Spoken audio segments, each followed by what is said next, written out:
Welcome to the Date Forever podcast. Keep your relationship fueled up with strategies discovered by couples and experts. Because at Fuel Collective, we believe better relationships will equal a better world. You are about to discover specific insights and tools that cost little or nothing to implement to help you date forever. And now, here are your hosts, a couple who always have a half-packed suitcase and a date night in the calendar, Sammy and Nathan Yeager. On today's episode, we're talking about scheduling relationship check-ins, the importance of feedback and asking for what you want, and always assuming positive intent. Now let's get into it. Welcome to the Date Forever podcast, everyone. Tonight, our guests are Callum and Jody. Callum is an entrepreneur who is passionate about exploring and understanding how the world around him works, and Jody is on a mission to greenify the world one desk at a time. Together, they are personal development junkies who are continually evolving and growing both as individuals and as a team. Welcome to the podcast, guys. Thanks. Thank you. Hello, everyone. So Jody, just to begin with, do you want to tell us a little bit how you guys met? I love the story of how we met. So we met in July. Good one to start with. Yeah, July last year. July 7. A bit before that. So we both we went to a course back then. We didn't know each other then. It was an NLP course, so neuro-linguistic programming course. We met on the first day. We joined a group to talk about one of the topics that we were talking about. And I remember when Luke was like, okay, everyone form your groups. We all went to the back to form our groups, and then I just remember there were two big groups over there, and then you were right in the middle, and then you were just trying to get people into your group, and then I was and we just hit it off straight away. You were making heaps of jokes, and So I'm the funny one. That's right. I'm the one with the great sense of humour. She's slightly learning. She's getting better, but throwing off. Yeah, it started off as friends, but then I think Did it? over the first few days I realized you had a lot of qualities I admired in a partner. So I imagine bonding and that kind of experience as well would be a really intense kind of environment, and you would get to know each other a lot really quickly, really early on, I guess, too. It's so true. You're not putting on this story about yourself or emphasizing things or pretending things. You really get to understand the raw us, the raw person, because you're talking about our deepest pains and things that we learn from our childhood. You're getting the real me, getting the real you. Very authentic. Yeah. Big stuff up quick. So how long have you actually been together as a couple? 9 months and 21 days. No, I feel like there's a counter or a clock somewhere that's just ticking over. We kind of start. We start our days happy 9 months and 21 days. That's a really cute romantic ritual. So, obviously, one of the reasons that we wanted to invite you onto the podcast is that we know that your romance has been, I guess, a bit of a whirlwind, and that you've moved in together. Callum, you moved states to move in together. Can you tell us a little bit about that? Yeah. It came down to a question that I asked myself, and I still remember that. I just kind of I was lying there. I was up at the Gold Coast at the time, and I just kind of asked myself. I was like, okay, well, how serious am I about this relationship? And I was like, yeah, I'm pretty serious. And I'm like, well, if I'm pretty serious about this relationship, then I'm like, well, we're either gonna long distance isn't gonna work long term indefinitely, right? And that was my belief anyway, is that I think some couples, they do long distance and it's kind of there's long distance, but there is an end point, right? We were starting our relationship long distance. And so I was like, well, in that case it's well, if I'm going to move down there eventually anyway, then, and Jody had just got a new job, so it was she didn't really want to move. So I was like, well, it's either going to be, say, in 6 months' time, or it's going to be next week. And I'm like, well, what's the difference? And so then I was just like, well, fine, I'll, just move. How long had you been together when that decision was made? About 3 months, maybe. We love a whirlwind romance, and Nathan and I actually moved in together before we were together. We were housemates.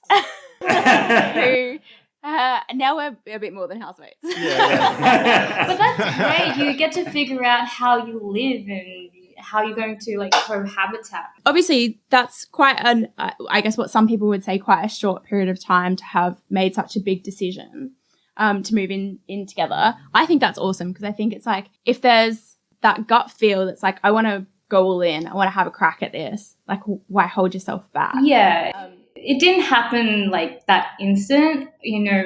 As you know, he tried to, find a place, separate places, Airbnb for a month. And we just like kept staying over each other's places anyway. So we're like, what's the point?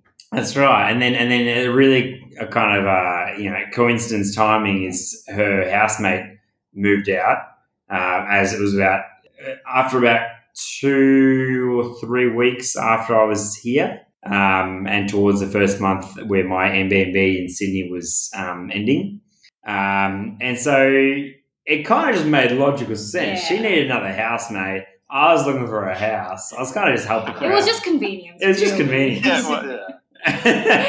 So what were some of the conversations that you had to have in that, I guess, transition stage? There were a few conversations we had over the phone when it was still long distance, and we'd talk about any concerns like, what if this happens? What if? Actually, yeah, I was like, I've got a bit of a sales background as well, so I was objection handling the heck out of you. You were like throwing all these pearls at me. Oh, really? Yeah. What was I saying? You were just playing a bit hard to get, but I No was just, way. Yeah. I don't remember that. Yeah. Your skill set's playing out. And what have been some of the most surprising things you've learned about one another, through that process of moving in together and becoming, I guess, in that stage of dating, where all of a sudden you've got this whole other level of logistics and dynamic to your relationship where the day-to-day, functional stuff really does play into, the difference between, when we see each other, we're going on these beautiful dates and having these great experiences and it's very conscious and intentional and we've carved out time to do that, versus having to do those things that make your life run, like all the adulting pieces, while still navigating, I guess, quite a new relationship. Can you tell us a little bit about that? For me, it's a lot of those things that you don't really. It's probably just like the initial stuff, just like around like partitioning work around the house. That was a thing for us for a while. Just like working out like who buys groceries and kind of making things kind of evenish there. Yeah, that kind of stuff. That would probably be the stuff that would really strike me, I think. That and probably like, I guess initially when you're really just in the dating phase, it's probably all really honeymoon-ish. You haven't really probably encountered too many breakdowns in that honeymoon stage. And I think that's something that I'd kind of chime in there with is like dealing with when breakdowns happen in the relationship and like you're living together. And yeah, it's not like, you can't just pull the I'll just go back to my place and she'll be right. Talk to you tomorrow. Yeah, I'll talk to you tomorrow or, whatever. It's like, you're going to wake up the next morning and have to deal with the same problem. One of the things which we've heard you say is everything is an act of love. So is that kind of the approach that you take to dealing with a lot of these Hurdles. breakdowns or hurdles or like these moments? Yeah, what that means for me, especially like even lately, I have to constantly remind myself where, if we're having some miscommunication or just some sort of breakdown, I'm not seeing this as a personal attack on me. Like, you're not doing something wrong to me. It's you're doing the best that you can, and I'm just misinterpreting it in a way that's not empowering for the relationship.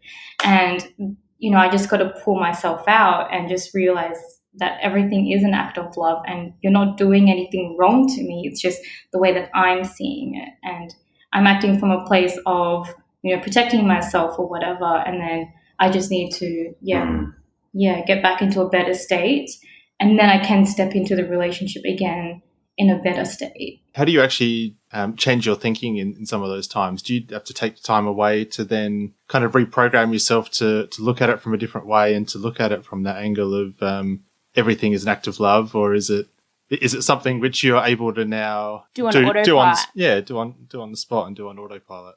I think it depends, but for me, I personally like a bit of space just to deal more with my emotions.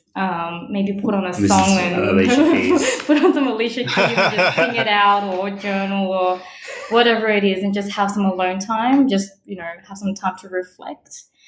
I think you're a bit better in terms of just being able to resolve it. Process it on the spot. Yeah, I guess for myself, I guess there's it's probably a very almost like engineering style method to it. I love a good process. So Yeah, that's right. So look, the first thing for me is I take complete ownership for what's going on, and I just take complete responsibility for it. And yeah, I think it's a really, really big one. Is just like taking that on board as like whatever is happening in the relationship is this can be taken the wrong way, but is my fault. And the reason I say that is because it means that I have power to somehow change that. I guess it's just that concept of, are you a cause in your life or you're at effect? Yeah. And it doesn't mean like I know half time, but at least it puts me in a position where I can be like, I can express that I'm having this experience. This is my stuff. And then I'm asking, can you help me with this? Yeah, and even this morning you were like, is there something that I said? Is there something that I did where I didn't communicate this properly? So this would be good. This would be a real world example. Otherwise, it's a bit ambiguous. Is so in the mornings, I get up at 5:30 and I go for a run. Good practice. Yeah, and that works well. And then we've had the previous discussion that I get back at 6:15 and we take Maeve to the park for a walk and a run and all that kind of thing. For context, Maeve is your beautiful greyhound. Yes. Yeah, mate, that's right. Yeah. Yeah, Maeve, our dog. That's right. So what happened this morning was I got back here and I had this whole experience where I got back at 16 past 6 in the morning. And I just got out of bed. Jodie was still in bed. Put my clothes on. And then I was like, in my head, I'm like, I'm late. I'm 1 minute late. Why are you still in bed? You run a tight ship, man. Yeah, well, it puts out the rest of the day, And I'm like, in my head, I'm like, let's freaking go. Let's move it, I've already been up for 45 minutes. I've already smashed out, 5Ks or so. I'm like, come on. And here I am. I have no sense of urgency. Eyes aren't even open yet. Yeah. And so we get to the park eventually, and I just expressed to her, I'm like, hey, look, I'm having this experience, and I'd love you to help me out. Like, there's something missing in my communication to achieve the result that we previously discussed of leaving the house at 6:15. And so for me, what's going through my head there is really owning it, being like, Jodie not getting out of bed, and when I get back there, when I get back from my run and her not being out of bed, that's not her, that's me. There was something missing in my communication that in her world, that she didn't do anything wrong. Everything, and this is, I guess, a belief I have in life, is everyone only does in their life what they believe to be true and right and good. And it's just a different perspective that we have. So even though I have that I was late at 16 past, and the fact that she wasn't even out of bed, I have a perspective that in my life that's wrong. In her life, that wasn't.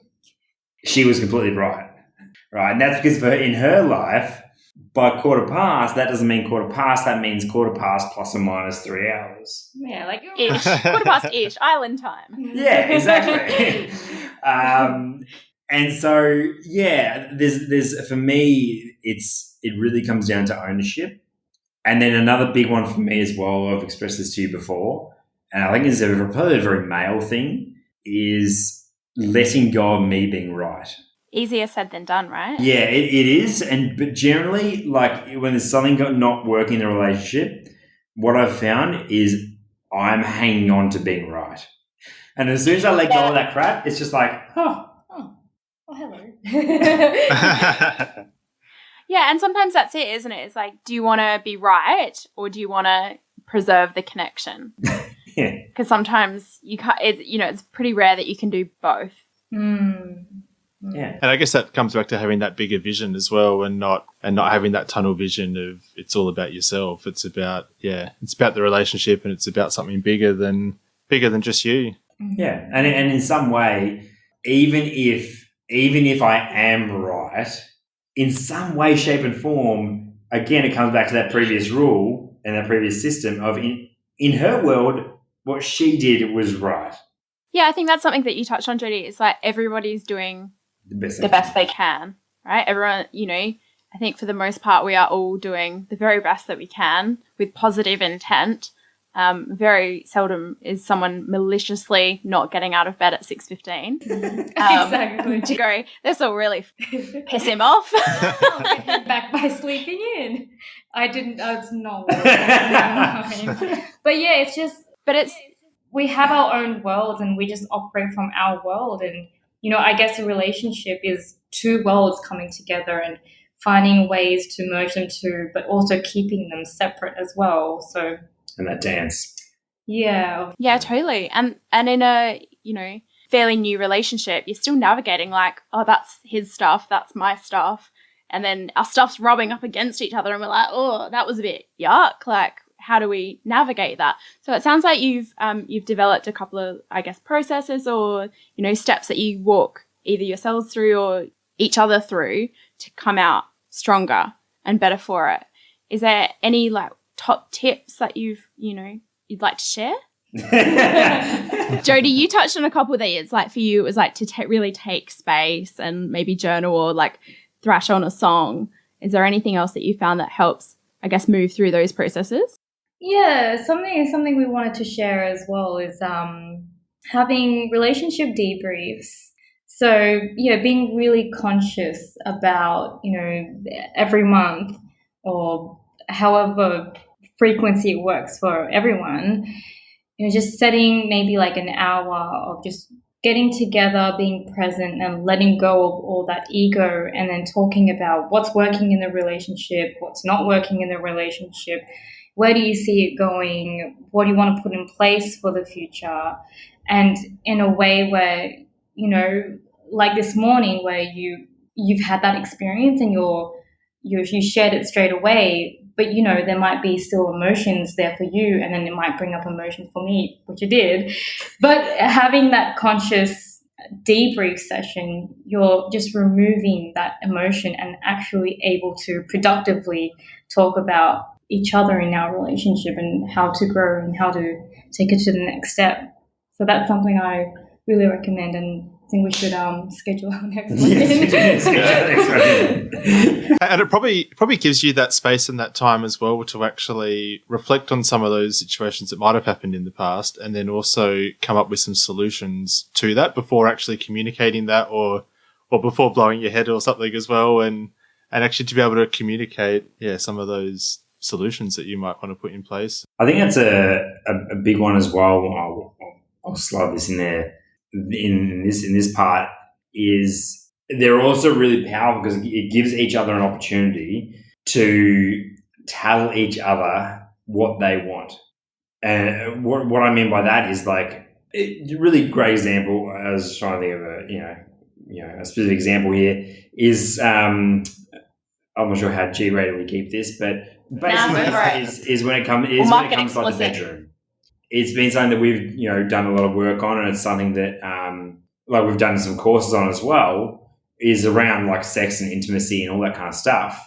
And I think, sometimes I think what couples can struggle with, and I know that I've struggled with this in previous relationships as well, is there's almost this sense of like just like you're kind of like guessing, and you're hoping the best, and you're just like, I have a rub there. Does she moan? Yeah, okay, cool. I'll just kind of keep doing that and I'll see what happens, rather than, we've kind of spent a fair bit of time on actually being like, okay, like what are actual sexual accelerators for you? What turns you on?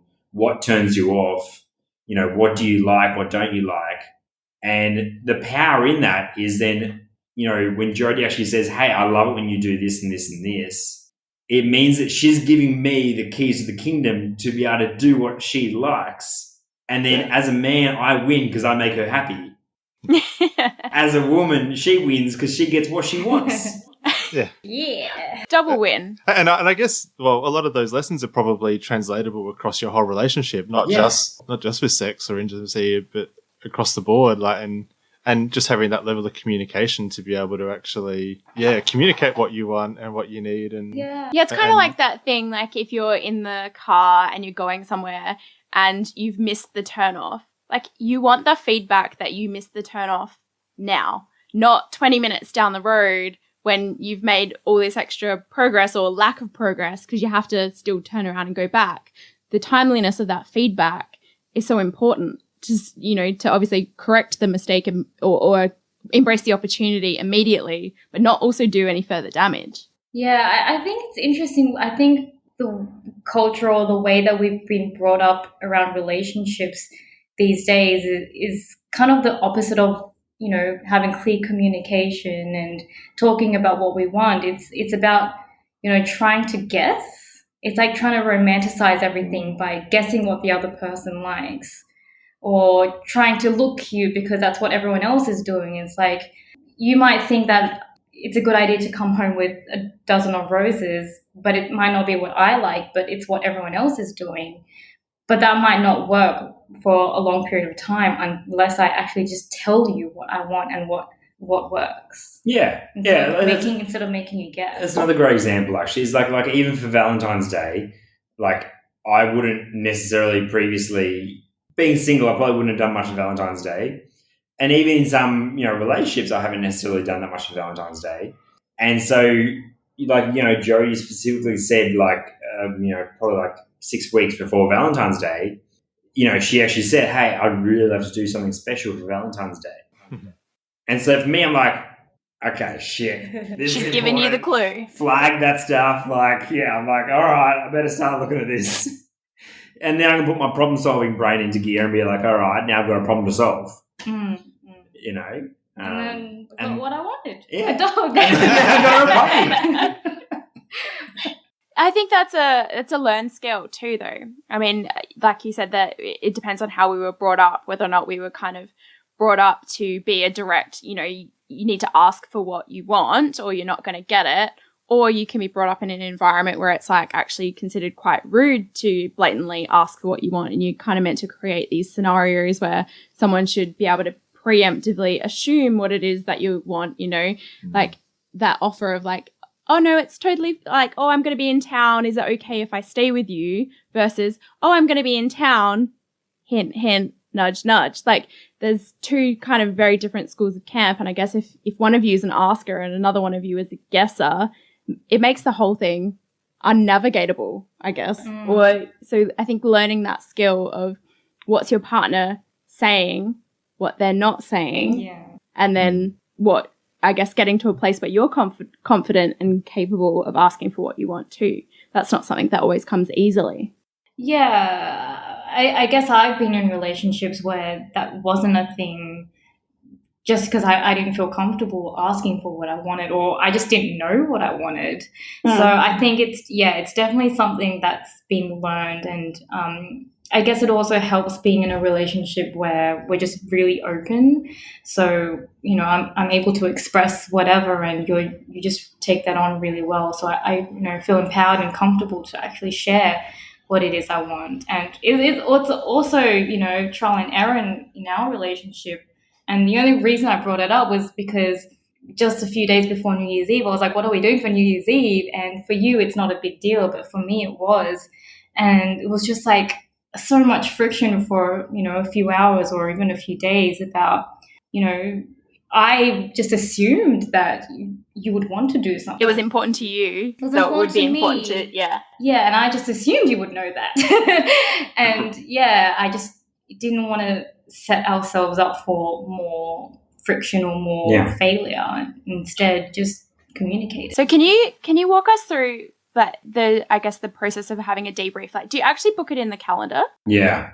We haven't done it for a while, but we were putting in the calendar. Yeah. We subscribe to this. We do this. We have a monthly meeting And I guess it kind of creates this space where those conversations don't leak out all day, every day. It's like they've got a dedicated space where you know that you're able to, really proactively and constructively like give and get feedback and talk about like what's working, what's not working, where it's going. So for us, that generally looks like us going for breakfast. We normally go out for brunch or take the dog and go to a coffee shop and sit and, walk through our little agenda that we have each month. Some of it's housekeeping stuff, but some of it is definitely about, I guess, moving through things that have come up in our relationship over the past month. So what does it look like for you guys? Yeah. For us, it'd just be really discussion points around, I think we should sandwich it. Start off with what's working. Baby, I loved it when you, by the way, this sucked, but you're still awesome. That's right. And we go through what's working, and then we go into what's effectively what's not working. The important frame in there that we kind of create is, and both of us definitely do this, is it's not a blaming game. It's not that Jodie's like a bad person or she's not good enough or anything like that. It's more, I'm having this experience of XYZ. Yeah, and just expressing that world. And there can be a couple of different avenues. Like sometimes it's purely just the expression and the expressing of that is all that needs to happen, is just, getting that out. I think that's an important point to clarify too, that for us, this meeting isn't hey, here's a list of all the things that I've been collecting over the last 4 weeks that I now need to shame you for. It's definitely not that. That's not the intent. That's not, I'm here to make you feel really crappy about all these things that you've done. But it's more like, hey, when this happened, this is how I experienced it. And this is, how I would like to see that happen again or not happen again or happen differently. And it's really about trying to help the other person win as well. Like if there's something that they could be doing better and you can see that, and maybe they can't see that at this point in time, it's about just highlighting that and just saying, look, I think you'll win a lot more if you can do this, or if we can work together to find a solution for it. Yeah. I think even, we're two different people, no matter how connected we are, how long we've been together for, we still can't read each other's minds, and we just need to put it out there. Yeah.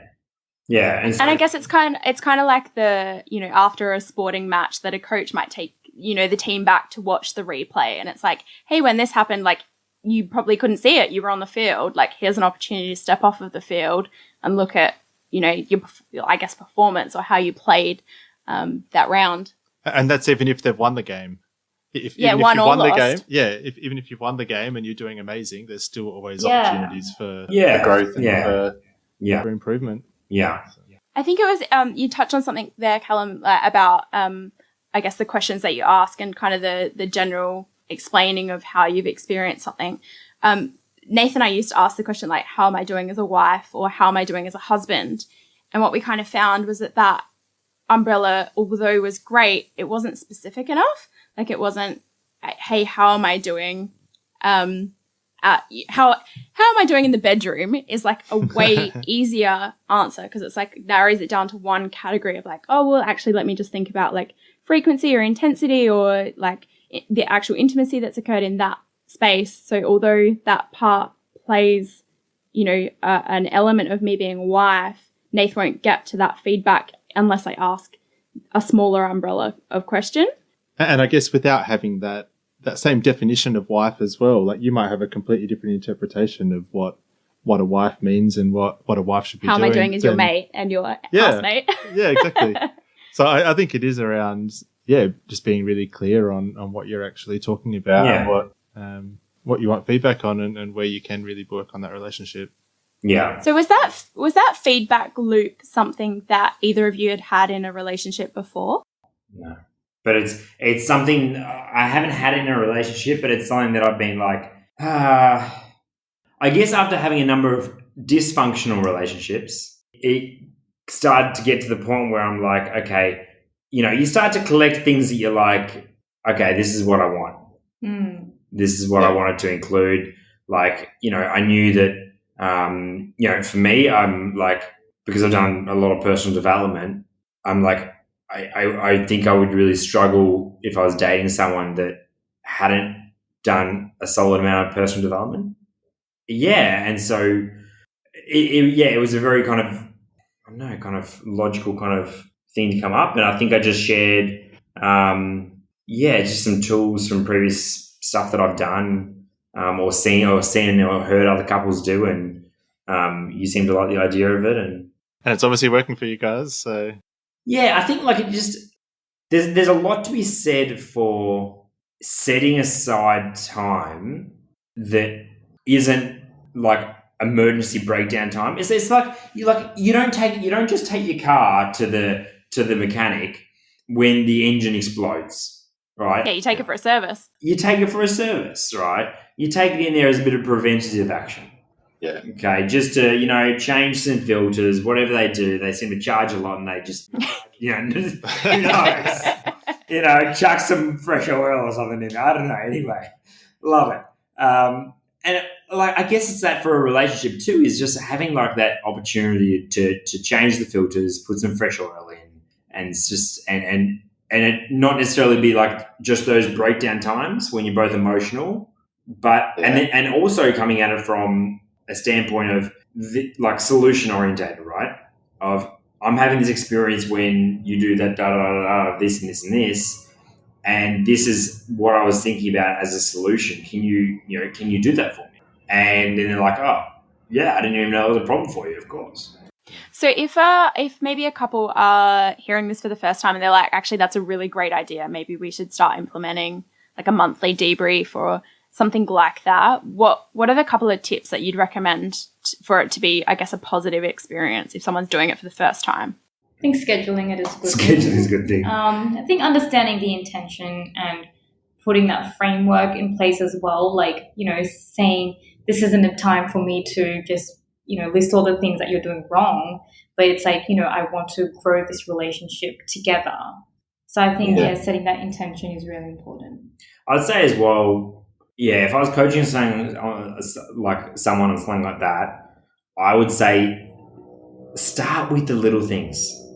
Don't go in there and be like, and bring your biggest thing out first. I think it's a bit of a warm up, a bit of a process of like building that trust where, I start to be able to trust that I can express something to Jodie and that she's going to be able to, regulate her emotional state and listen and know that I love her and what I'm expressing. And just warm up a little bit, You don't need to, go straight. I think what you said before about owning it and taking responsibility, just always bringing it back to yourself, as in, this wasn't working for me because blah, blah, blah, because this is important to me. So it's always bringing it back to yourself and not making something about you wrong, but it's because this thing is important to me and it's meeting a need of mine. So bringing it back to yourself and taking ownership of your emotions. Yeah. I think that's a really great lesson to learn and a really great thing to finish on as well. Our time's gone super quick together. Thank you so much for joining us and being so open and honest and letting us take a little peek behind what works for you guys. Yeah, pleasure. Oh, we're always figuring it out. I was going to say, our relationship's not perfect. Us too. We're like 12, 13-ish years in and we're still figuring it out. Absolutely. And I guess that was part of the inspo for starting the podcast, was like, there must have been so many shortcuts that we could have taken that we're here more than a decade later and we're still figuring it out. So if we can help others, implement a debrief meeting, earlier in their relationship, it could, prevent a whole heap of, I guess, frustrations and I guess the opportunity to express through some of those hurdles. I guess that's the thing as well that I'd throw out there would be, I'm really grateful that we brought it up like at the start of our relationship. To me, I think it would be an easier thing to implement at the start and say, when you're starting dating, be like, say, hey, this is something I've seen or done previously that I think is really cool. You know, would that be something that you'd be open to doing? Like, I think that would be an easier thing than, you know, a year in saying, hey, so I want to start doing debriefs with you. Hardcore. Just send a calendar invite. Don't even raise it. That's it. Just book it straight in. That's right. Hardcore. So, well, thank you so much for joining us. As you may know, at Fuel Collective, one of the reasons that, or one of the values that we hold is to be the change. And obviously the two of you have got a huge amount of self-awareness and a huge amount of ability to take accountability for your stuff, which is amazing. And being the change is really about, I guess, taking accountability in your own life, but also being accountable for the change that you can make in the world. So to say thank you for joining us on the podcast, we're going to provide 3 days of sustainable farming training to some farmers in Indonesia, which will help them learn some techniques like crop rotation and using appropriate fertilizers to take care of the land so that it can continue to give. So thank you so much for making that possible. Amazing. Thank you. That's amazing. I love what you got, what you're doing with that. Yeah, it's incredible. Yeah, well, I mean, we really do believe that if people invest in their relationships and we all have collectively better relationships, we will have a better world. So thank you so much. Thank you. Pleasure. So just to finish, how can guys connect with you if they want to learn a bit more about what you're about and what you're doing? Yeah, well, on Facey, I'm on there as Callum Holt. So it's pretty, Easy to find. Yeah, public profile, so it should be pretty easy to find. And on the gram as well as Callum Holt on there as well. So absolutely reach out, connect. Always willing to connect. Yeah, my Instagram's Jody Redefined. So Jody Jody Redefined. Perfect. Thanks so much for joining us, guys. Amazing. Thank you for having us. Thanks, guys. Thanks heaps for joining us. If you love what we're doing here and want more, subscribe to the Date Forever podcast to make sure you never miss an ep. Come and hang out with us and other awesome couples who are fueling up their relationships in the Thriving Couples Collective Facebook group, or check us out at fuelcollective.com.au. Until next time, keep on dating, because better relationships equal a better world.